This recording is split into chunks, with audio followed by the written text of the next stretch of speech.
In this video, I'm going to teach you how to use resin in Genshin Impact. It's a very easy process, so make sure to follow along. Resin is Genshin Impact's core energy or stamina system.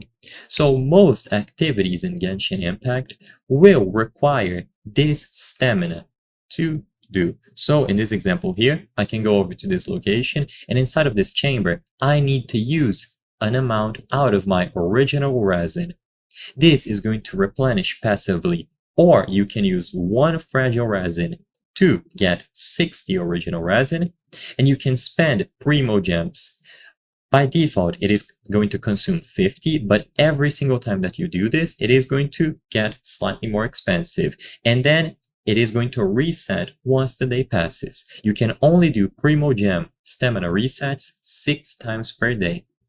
So all that you have to do to use your resin is to go to any location, any activity where you can spend the resin. So in this example here, it costs 20. All that I would have to do is to click on Start, set up my team, click on Start, and complete this chain. After you complete it, there will be a reward at the end, and you can optionally choose to redeem it. It is going to consume that same amount of stamina, and you will receive the rewards. There are a lot of things that you can spend resin on. If you are unsure, you can check this book here.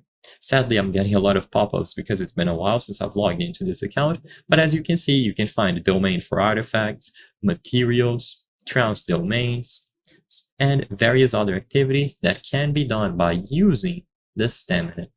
The stamina will be replenished at a rate of 1 resin every 8 minutes. So I hope I was able to help you. If this video helped you, consider subscribing. As you can see, according to our channel metrics, 83% of the people watching our videos are not subscribed.